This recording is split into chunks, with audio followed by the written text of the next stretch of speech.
Belzouadat in Algeria, Esperance in Tunisia, Wydad Casablanca in Morocco, Mamelodi Sundowns in South Africa. These are the teams that Miguel Gamondi has coached. And when I say those 4 teams, no matter what kind of feelings you might have to the teams that I've mentioned, you know that these are big teams and they have a huge fan base. And now Neil Tovey has said, this man, Miguel Gamondi, who has coached all of these teams and is currently coaching young Africans who were just knocked out of the CAF Champions League in the semi-finals. Some people say they were robbed. And is also 6 points clear in the Tanzanian Premier League with a game in hand. This coach is the coach that Neil Tovey is suggesting that Kaizer Chiefs should appoint. And if you ask, why is Neil Tovey talking about this guy? Well, because this guy is the same guy that happens to have been the same guy that he was with co-coaching Mamelodi Sundowns when they won the league title in the 2005-2006 season. That's a brief overview of who this guy is. Now the question is obviously, why? Why would you want to go for this guy? We want Nabi, we want Pito.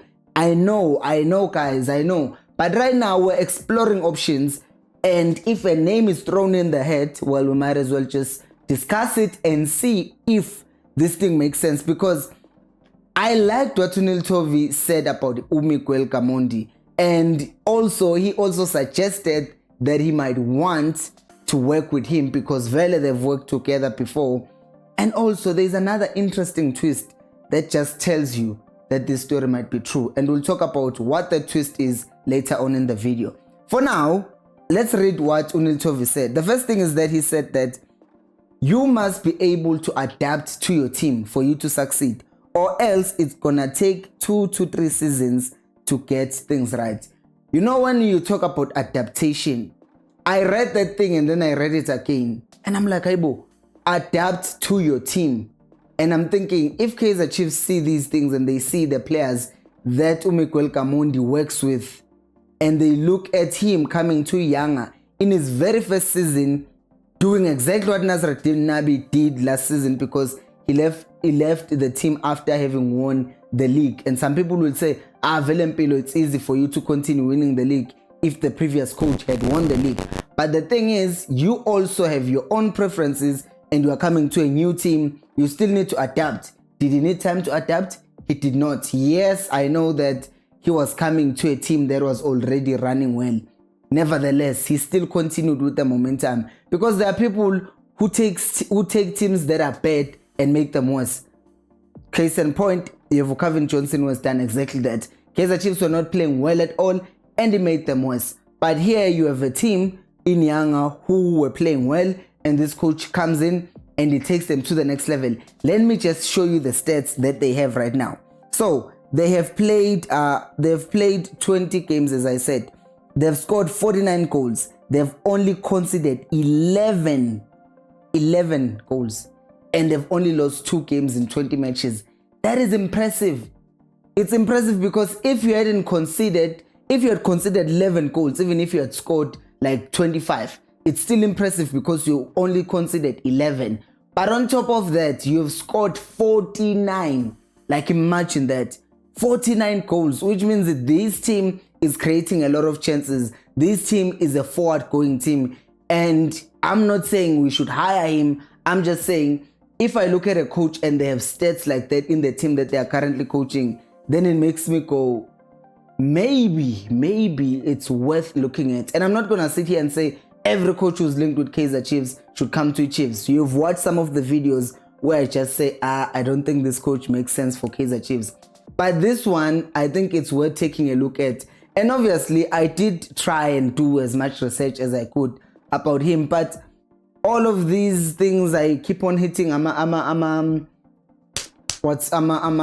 roadblock in a way, because some of the information is not available on the internet, which sucks, because even in South Africa, there's a lot of information about coaches that's not available, even though coaches have been doing things around. Because, for example, Yanuka Mondilo, he won the Premier League, the PSL, Premier Soccer League team thing in 2005-2006. But if you're researching, you're not going to find it. We know it because we're South African. So But all of these things, it's clear that there are other things that we don't know about him.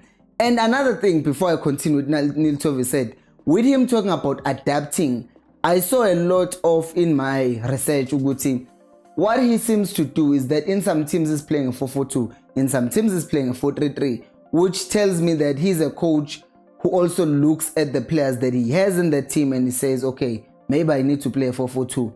But right now with Yanga, he's playing a 4-3-3, and then he can switch it up to a 4-4-2 if he sees that now I need to be flat, now I need to be more organized and do the things. And the fact that last year Yanga were playing in the CAF Confederations Cup, and then obviously by winning the league, now they're playing in the Champions League.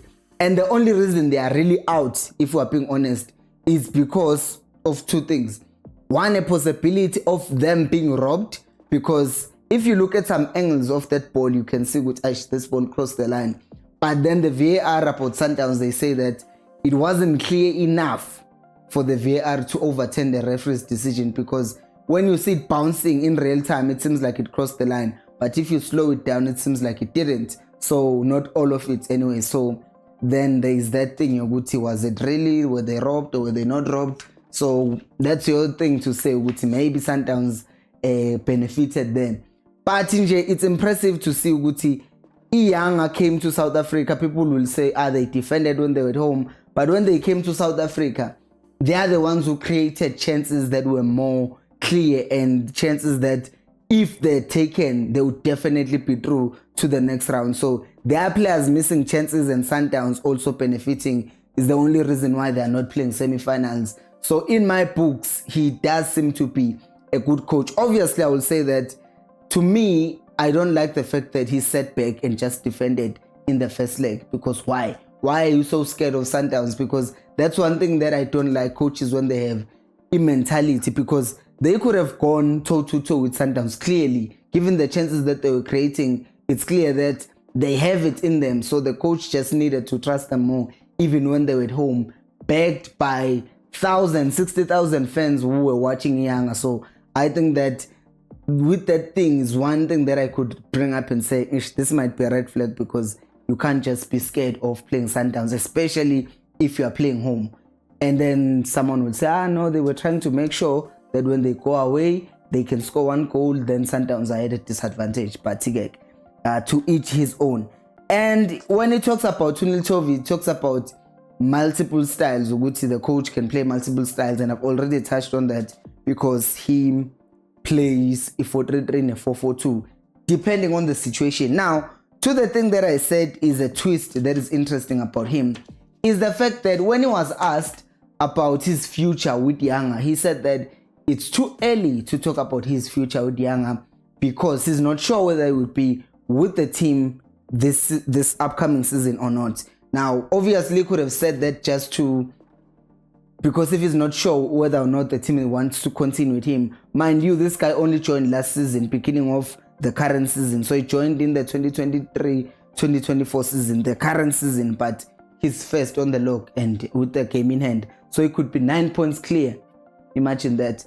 But he's saying that maybe to kind of pressure the management into saying, listen to me, since you haven't offered me a contract, I'm going to go out and say that I don't know whether I'm going to leave or go or stay.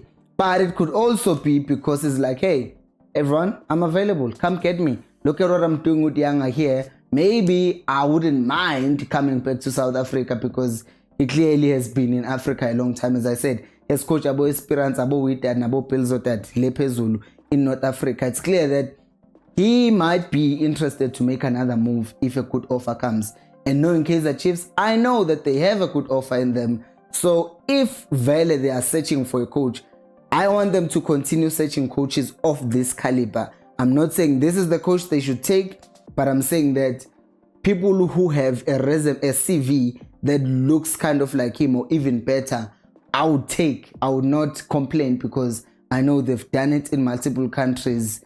And then obviously if there's someone better like Kunabi or Pito, then I would have those coaches over him, obviously. But Nina, what do you think about him? And Neil Tovey is saying, hey, I'm willing to help Chiefs. I've been saying I'm willing to help Chiefs.